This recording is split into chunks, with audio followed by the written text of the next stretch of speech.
a good place now. You are listening to Perspectives with Ashley Burgess.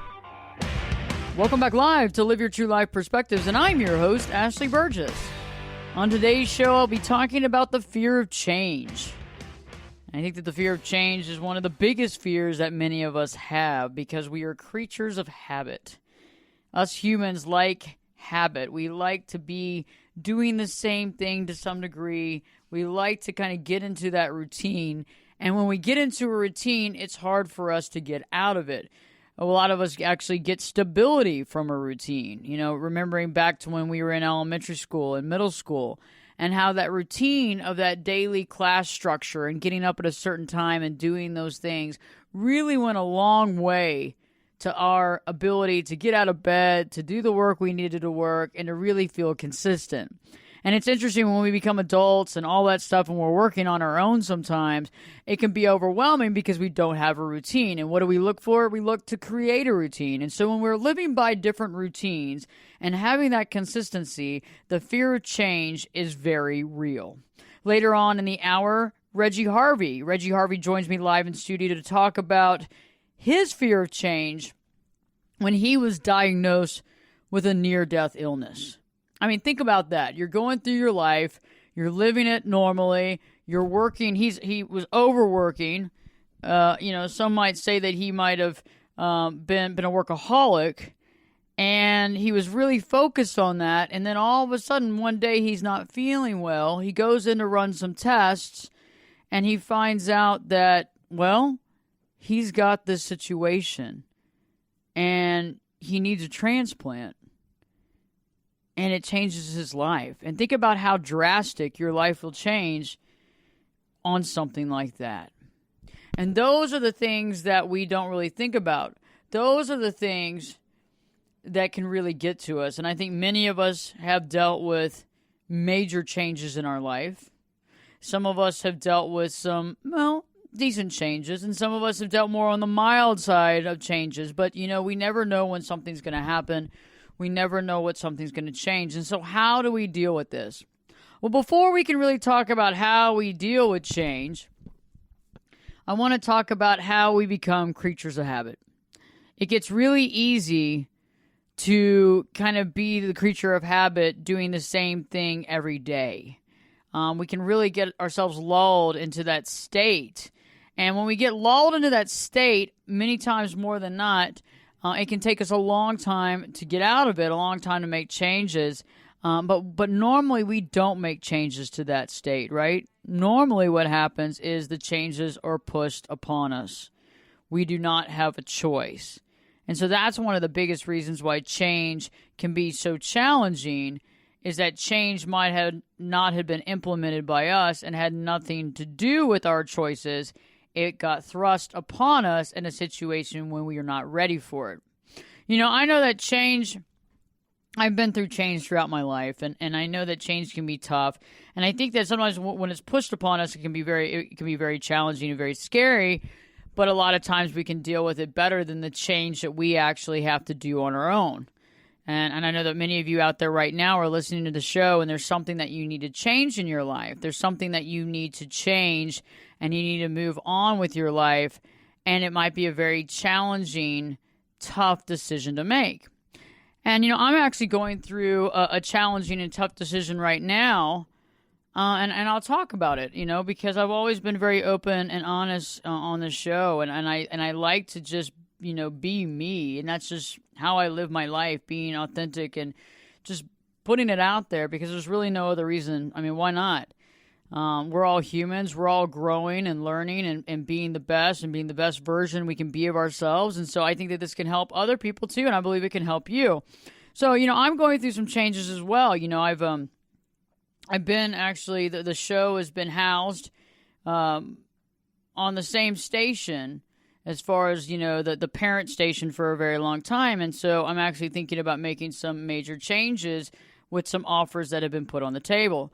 And, it's interesting because you have that allegiance and you have that familiarity. And I've always been a person that's very allegiant. I've always been a person that's been very loyal. And loyalty is a big thing. And so many of you might be dealing with a situation right now where you're working for somebody or you're doing something else, and you have this loyalty because you really care and you want to see it through, but yet the loyalty almost comes at a detriment because it's not really coming back to you. Okay, and I'm not saying that every time that we're loyal, it has to come back to us. I'm not saying that at all. But what I am saying is that it's nice when it's a two-way street, right? When there's giving and getting, getting and giving. And so that's what the cycle is about. And when that cycle doesn't work that way, we have to really question why we're staying in a situation that might not be beneficial for us. And a lot of times it's because it's what we know. We've been there long enough. We know what we're going to get, whether it's good, bad, or indifferent. We go with the flow. And it's got to be something really bad for us to make changes because we feel as though we're going to keep going steady with this situation. For some of you, you might be in a marriage that you've been in for a long period of time. There's been considerable water under the bridge. Maybe you've been growing apart. Perhaps there's a lot of issues in the marriage that haven't been discussed or talked about or worked through. And it's becoming time that this needs to happen because it's starting to get in the way of communication, or it's been in the way of the communication for multiple years. And I understand that in a marriage we have love, we have care, we have loyalty, we have, long-term, all these things that make up a marriage. And it can be hard to look at it to see what changes it needs to make and to actually work toward that. The fear of change is overwhelming in these situations because for some people out there, and maybe for you, if you've been married for a long period of time, you've been married since you got out of school and you haven't lived on your own. In my situation that I'm dealing with, it's like, there's been some good parts and there's been some not so good parts. But, it's interesting because I've realized that sometimes things take their course. And when you're offered something that is a better opportunity, you have to look and ask yourself, okay, am I ready to take this opportunity after you've looked at it from multiple angles? Is this the right way? Will this help me to grow? Because I think sometimes we can be so loyal that we become stagnant. We're not growing, we're giving, we're not receiving. And what's happening is that our life is starting to slow down a bit in areas where it needs to be picked up. And if you're dealing with this at work, if you are in a job position and in the beginning it was good and things were going well, but things have started to taper off over the years, you're feeling stagnant. The growth ability is not there. Maybe you've been promised multiple occasions to get a leg up. Maybe you've been promised on multiple occasions to be able to get a better job or to have a pay raise, and those things just did not come to fruition. And, you might be in a situation where you see other people getting it, or maybe that might not be corporate culture at all. Maybe quite the opposite. Nobody's getting a pay raise. Nobody's growing in the company. And so you've got to start thinking, what are you going to do about it? Are you going to be content sitting where you are this whole time, or do you need to make some changes? I've also found that sometimes when we sit and we wait, it can be very therapeutic, but then we can sit too long and wait with the decision, and we almost become almost like we're in a coma, like we can't make a decision. We're too scared. We can't decide in what direction. Our fear gets in the way of us making a solid decision. It gets in the way of us making the decision, period. So we get stuck in the same thing, reliving the same stuff. And I find that also a lot of times too, if we're stagnant in a situation, so if you're stagnant at work, and things are not working out to the best of your ability there, and you keep waiting for things to change and they're not, because we're waiting on the quotient of hope, right?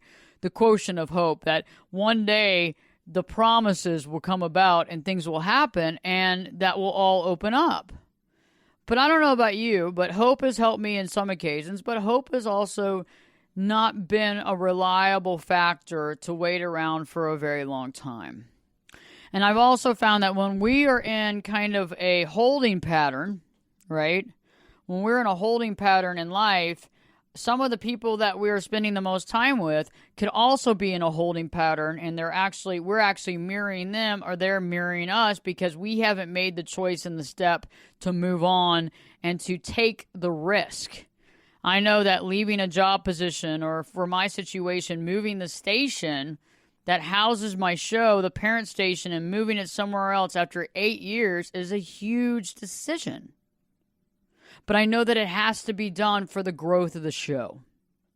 You know, when you have a vision and you know that the information and the content that you deliver is necessary for the majority of the people on the planet, you can't stop at being limited in the amount of airtime that you get. You can't stop. You've got to keep moving and creating as many avenues as possible for this content to be heard. And that's what I plan on doing. Stay tuned. When I return, we'll be talking to Reggie Harvey and his perspective on the fear of change. Live Your True Life Perspectives with your host, me, Ashley Burgess, will be back in. We know I'll be back this time in 2 shakes. I'm learning to fly. Turn it up and jump in the deep end on Perspectives. Now, here's Ashley. Welcome back live to Live Your True Life Perspectives, and I'm your host, Ashley Burgess. On today's show, I've been talking about the fear of change. Where does that fear originate from, and how do we overcome it? You know, fear of change can get really deep. It can plague our life, and it can keep us stuck in a situation, even if the situation is not healthy or good for us. It can get us in that point where we can't focus, where that fear takes over and we get stuck. We get held back. It keeps us down. It keeps us from progressing. And we feel like we can't make changes to our life that we need to. And I find that more often than not, the only way to overcome that is to focus and to really get in the moment for what needs to happen, and to have that clarity to actually walk through that situation without the fear and the intense thoughts swirling around in our head and keeping us from doing what we have to do. Joining me live in studio, Reggie Harvey. Reggie Harvey is the author of Anatomy of a Patient. He's also the survivor of a near-death illness, who I believe that this directly correlates with his perspective and really helping us to understand the fear factor and the fear of change. And he's also a good friend. Reggie, great to have you in studio today. Great to be here, Ashley. It's interesting that you bring up this topic, and especially the idea of what we're afraid of with respect to, changing anything in our life, our schedule, our processes, whatever it is that seems to threaten us.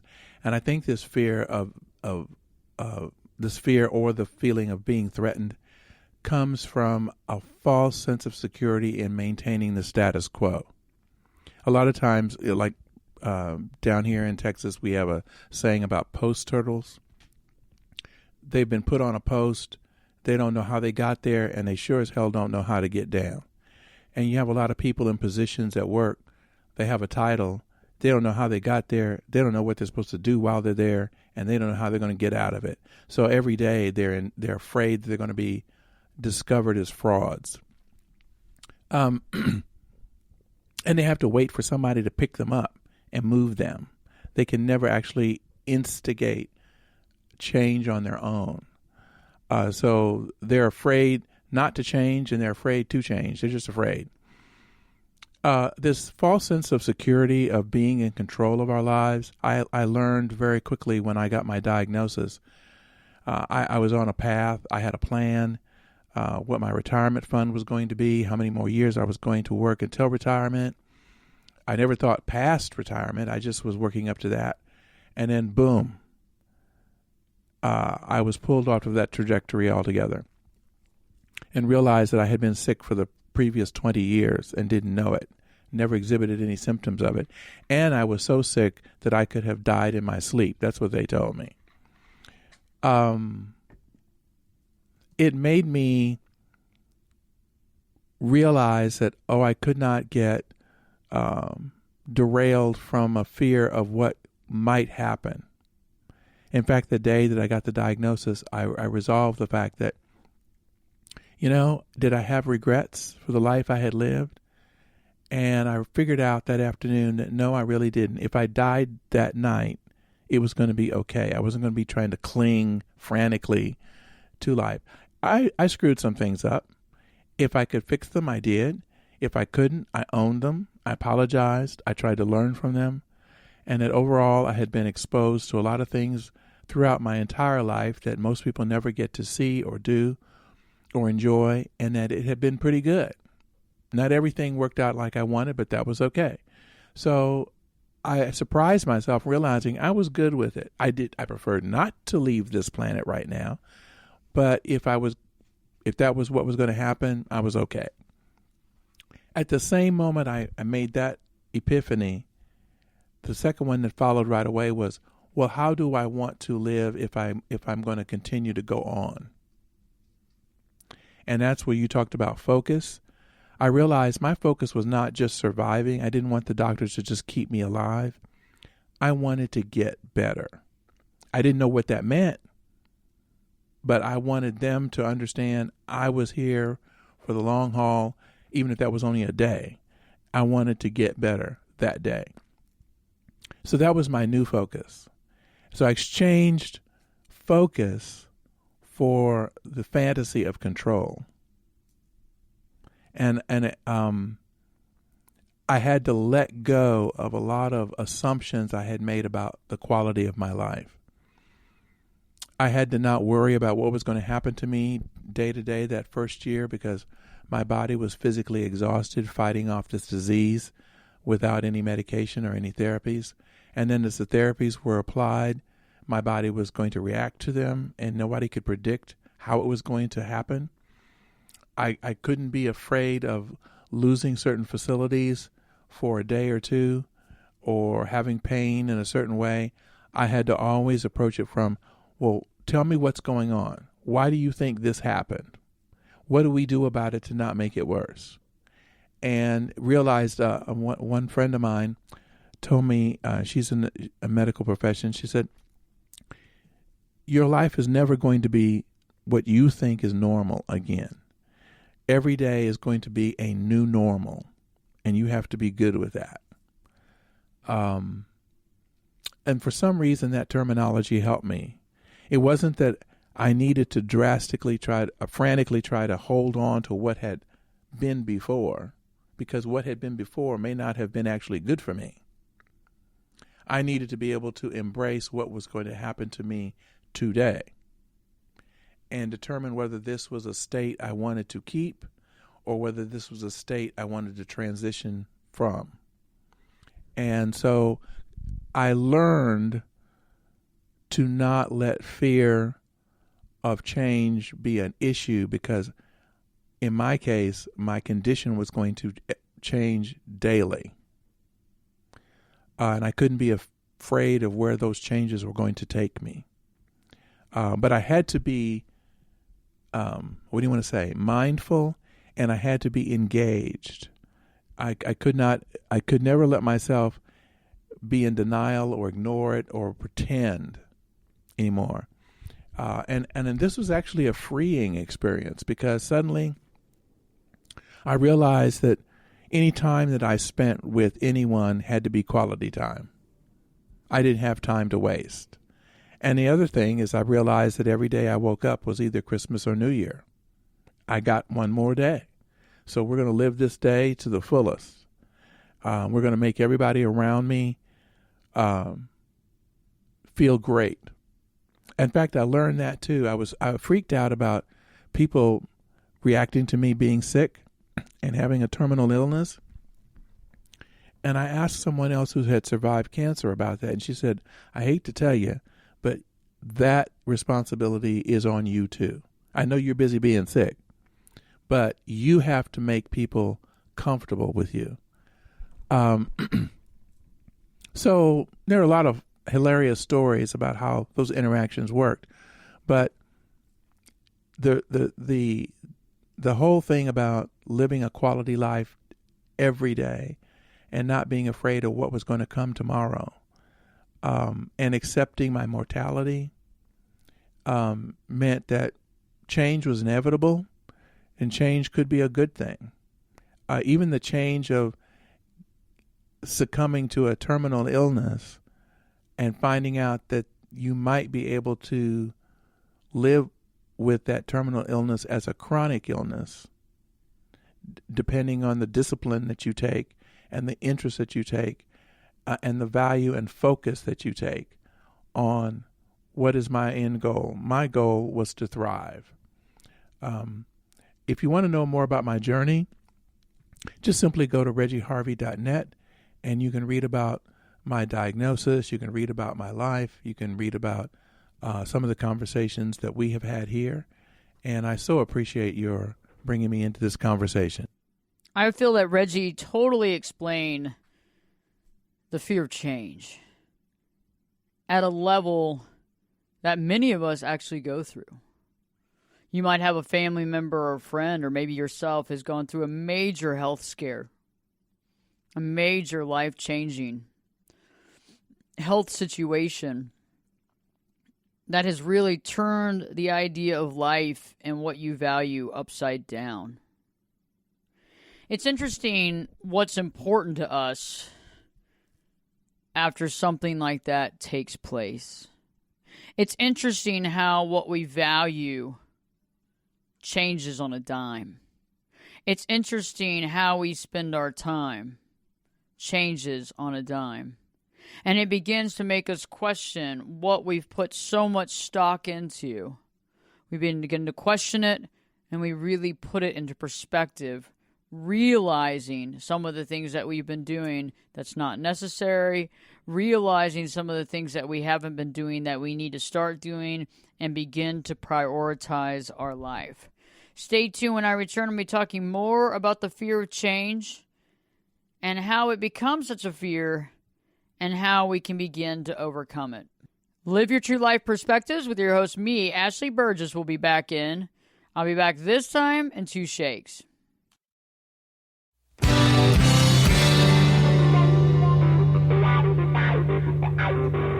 This is Jake Busey, and you're listening to Perspectives with Ashley Burgess. Welcome back live to Live Your True Life Perspectives, and I'm your host, Ashley Burgess. On today's show, I'm talking about the fear of change, how it becomes a fear, and how to overcome it. You know, right before the break, we were talking with Reggie Harvey, and Reggie was giving his perspective on the fear of change and how he was told that he had a serious life condition that he'd never ever expected in his entire life, and how that changed his life forever. You know, some of us might be dealing with that. Some of us might not be dealing with that extreme. But the change is real.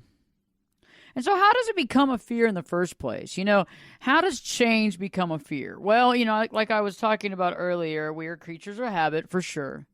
But, you know, the thing is that we have a tendency of expecting a lot of things. We expect things to be a certain way. We expect things to come in a certain package.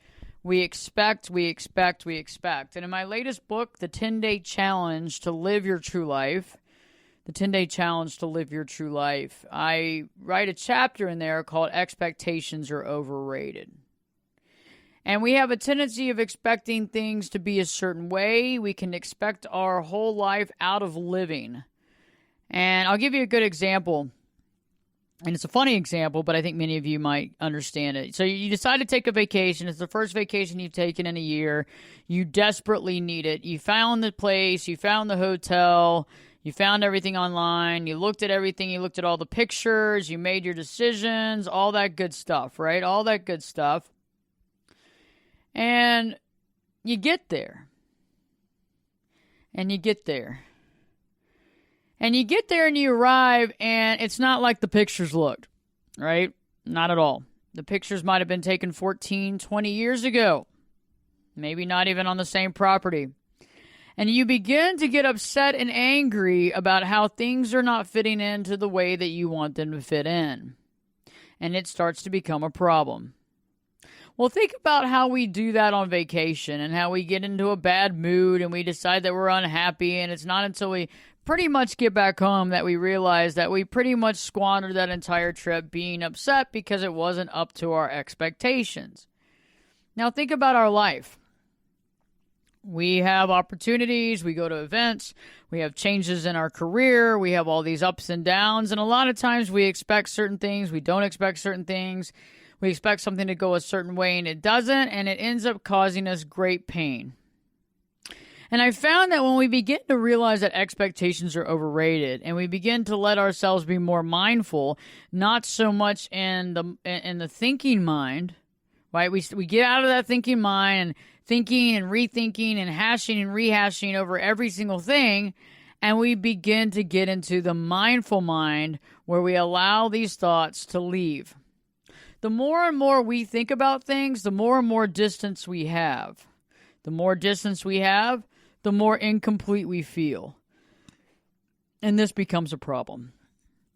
And I've realized that this is a big deal. I've realized that, we can start thinking our way out of living. We start expecting things to be a certain way, and we expect it to be this way, and we get upset and we get angry because it doesn't go to the way that we believed it would go. And so this directly relates to change, because remember, is it really necessarily change? Or is it just that we expected things to continue to go in the pattern of this? So it's like we have to be more nimble. We have to be more mentally athletic. We have to be more bendy to be able to understand and deal with life's ups and downs. And I found that, the less bendy we are, the more painful it is. I find that that's a direct correlation, because we actually have to let things go. We actually have to be more mindful and be able to realize when we're living in the thinking mind, not living in the mindful mind. And one of the ways that you can get out of that thinking mind is to be aware of every time that you start thinking about the possible worst case scenario, best case scenario, all the sidebar thoughts. Remember, that is all in your head. That's all in your head. That's all manufactured by you. It's not a reality. That's what you're concocting in that brain. Now, can it happen? Maybe. Can it not happen? Maybe. Can we pontificate on things until the end of time and all of it not happen? Yeah. We have a tendency of pontificating ourselves right out of the living life. So there we are. We're in our life. We're working. And then we start overthinking it. And we get stressed out, and we think about the worst case scenario, and then we think about expectations, and then we think about being upset. One of the other things that I find is very interesting with dealing with change is that we make a lot of decisions on yes and no. We make a lot of decisions on yes and no. That no is horrible and yes is great. But I don't know about you, but I've had some yeses that I'm scared of. I've had some no's that I'm relieved. But we have to put it in perspective, because sometimes we get ourselves so coded into the fact that no is horrible and yes is amazing and everything in between is just, don't know. And things change in life. We have to be prepared that things are not going to stay the same the entire time. It just can't. Things have got to evolve. Things have got to grow. Things have got to pull itself together. Things have got to fall apart to work. And sometimes we think about things falling apart and we get scared because we think that's the absolute worst case scenario. But is it the worst case scenario, or is it what had to happen? I do think that some people jump out of relationships too quickly. They don't try to fix it. They don't try to work on it. They take the easy road out and they just keep moving on. They find somebody else. They jump from relationship to relationship. And that is not what I agree with at all. I will not co-sign on that. But I do find there are some relationships, friendships, marriages, work relationships that have to be changed, augmented, or you have to move on. And like I was talking about earlier in the show, things can be okay with status quo, but you might not be growing. Okay? So if you're in a relationship right now, let's say, with a friend, and y'all been friends for a long time, and it's great, and it feels comfortable, but you're not growing, and it's not bettering your life, you really need to be able and begin to question, should you start limiting your time and putting your time somewhere else in your life where you can begin to grow? Growth is key. Knowledge is power. When we quit learning, we quit growing. And I think that when that stagnation occurs, and you might be doing the same thing in the same routine, And it doesn't hurt, but it's just not helping. And that's when you got to look at the situation like I'm doing with the show. You got to look at the situation. You got to say, you know what? I need to go somewhere where people are willing to not only be there to help, but actually believe in the message and see the value. And I don't expect anybody to see the value of an artisan water that's at the checkout line at the Dick's Sporting Goods. I'm not expecting people to see it, but you know, when you've been at the Dick's Sporting Goods and you're that artisan water that's handcrafted out of Antarctica, and it's the best water you've ever tasted, but if you're not a water drinker, it's definitely not going to be something you're going to buy. And if you're over there buying jock straps and hockey sticks, it's probably not something you're going to get. You're probably going to get the bottle of Coca-Cola.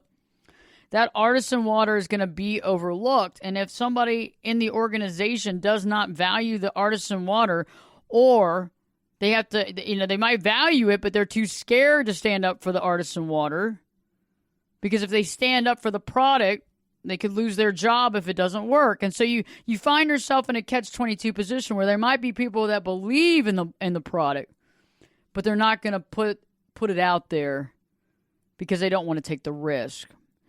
And it's like when you realize that and you've seen the writing on the wall for a long time, you've got to make a change. And you got to do what's right for the message. You got to do what's right for the product. You can't just stay at Dick's Sporting Goods trying to sell that artisan water that's going to change people's lives. You got to get the water out there so people can try the water and realize that it really can change their lives. And that's what I'm dealing with right now. And I think you can understand, if you've been listening to the show for the last 2, 5, 6, 7, 8 years, you know that, there's a lot going on. There's been a lot of stuff happening. I mean, this show started, and I remember the very first episode. And some of you have been with me since the first episode of the show. And I remember we had my buddy on from Fox News, and, James Rose, investigator for Fox. And he came on the very first show, and he came in studio. That was a great show. And I remember him looking at me saying, I cannot believe you were a natural. He's like, this is amazing. I love the show. I can't believe it. He goes, I thought it was going to be a train wreck. I'm like, come on. And he thought it was going to be a train wreck? But she came anyway. So that's what matters. So sometimes we got to make changes for the better for ourselves, but also for what's better for all concerned. If you haven't already, go to YouTube, put in Ashley Burgess. Ashley, Berges, new video content out every single week on the information and the subjects that matter to you. Marriage, relationship, toxic relationships, and the list goes on. Stay tuned. Live your true life perspectives with me, your host, Ashley Burgess, will be back in. I'll be back this time in 2 shakes. You could be my luck. Get in here. You're listening to Perspectives with Ashley Burgess. Welcome back live to Live Your True Life Perspectives, and I'm your host, Ashley Burgess. On today's show, I have been talking about the fear of change, why we have that fear, and how we can overcome it. Fear of change is real. We get accustomed to things. You get kind of lulled into that lullaby, and it feels good. But sometimes we need that change to make the most of our life. We need that change to awaken our spirit. We need that change to reactivate why we do what we do. I think a lot of times we get into situations, relationship, work arrangements, business relationships, all kinds of things. And in the beginning, they serve a purpose and it works for everybody concerned, but then eventually it doesn't. And eventually you begin to realize that you are giving a lot, and it seems to be sometimes that it's just not reciprocation. Or at the time, that's what you wanted, but now there's a different need, a different desire, and a different trajectory. I've been talking about throughout the show about, the changes that I'm going to make to Live Your True Life Perspectives and how we're going to move the show itself to another home.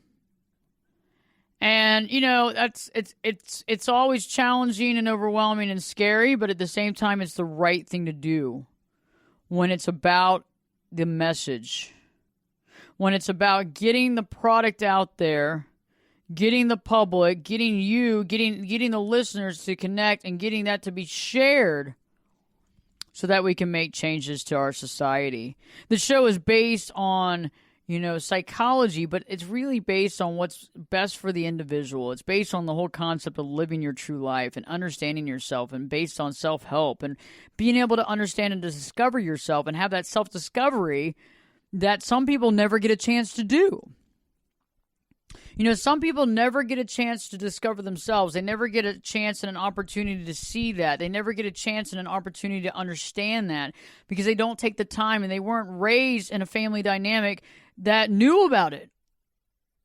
Okay, and so that's the key. It's like when I work with clients, they'll ask me many questions about, this or that or behind the eight ball or all this. I'm like, how many people never get to understand themselves? You know how many people don't actually value themselves?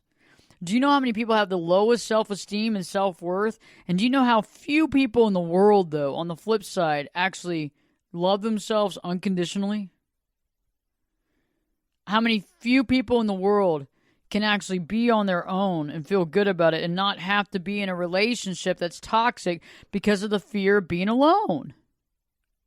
I mean, this show is based on the bedrock of what can change someone's life forever and make it amazing.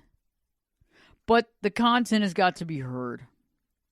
And people have to know that it has value. And that's why I really like, if you actually checked out my YouTube channel, you'll see that we have a large community, about 17,000 subscribers right now, of people that really connect with the content because it's helping their lives. I mean, I get thank you letters every day, emails, messages that, I cherish because people's lives are being changed everywhere from Dallas to Kenya.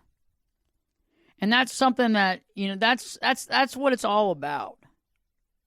It's about helping with that ripple effect all over the world, not just holding it in one small place and devouring it.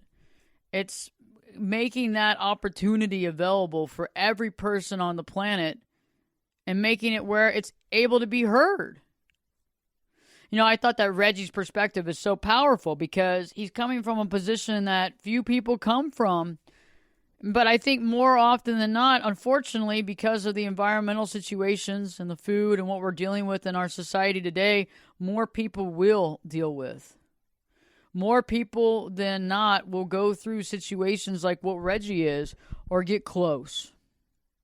And it's and his change, and I've watched him change, and I watched his life significantly change, but I've also watched him make those changes within his life. And I saw at first it was very painful. And then it got easier. And that's why I love having Reggie on the show, because it really adds to the color of the show. You know what I'm saying? Because that's a perspective that you don't hear of all the time. So how do we stop that fear and deal with the change? The first thing that we want to do is realize that change is not that bad. We got to stop demonizing change. We got to end the demonization of change. Many of us have demonized it. This is horrible. It's the worst. It's going to take over. It's bad. It's horrible. We got to stop demonizing it. We got to let it go. Change is really not a bad thing. Change can be very helpful, but we got to see it as helpful. We can't just see it always as bad, or something that's there to get in our way, or something that's there to hurt us, or something that's there to just get in the way of our success. We've got to get real with that. And we've also got to embrace that change. And we've got to see the different opportunities that we have when we have the change. And sometimes we have to execute change like I have to do. And it's really going to be tough because I've been so used to it. I've been doing this for so long in the same place. Obviously we're in different stations around the country, but the hub where it all started is important, but things have got to change. Growth has to be there. And so we have to use adaptation. We have to adapt. So the next thing you want to do is realize that when we can adapt to change, that is genius. If you can adapt to change, that means that you are a genius, because the more quickly you can adapt to change, the quicker you are to adapt, period. Adaptation is key to living a successful life. And to being able to accept what comes your way and to disseminate it and to really look at it in different structures through different lenses, instead of just always thinking that something bad is happening to you or thinking that the change is going to incur a bad situation in your life. And last but not least, it's about being mindful. Remember, expectations are overrated, and we begin to create those expectations in our mind. Not when we're being mindful. It's in the thinking mind. We begin to think our way into challenging, non-happy, ungood possibilities. We begin to, Jedi mind trick ourselves into the problems and the situations that can come about. And so because those expectations get in the way, we begin to expect things to happen. And when something happens a different way, we feel jilted. And so we have to be aware of when we're creating expectations. We have to be mindful of what we're thinking, and we have to be mindful of understanding when we are putting constructs around our life that's keeping us from moving and growing and living the true life we should. When you get a chance, go to the website, ashleyburgess.com, Ashley, BERGES.com. If you'd like to reach out to me, click on that contact page and send me a message. I will get back to you ASAP. Live Your True Life Perspectives with your host, me, Ashley Burgess, will be back in. I'll be back this time. You know it. I'll be back this time in 3 shakes.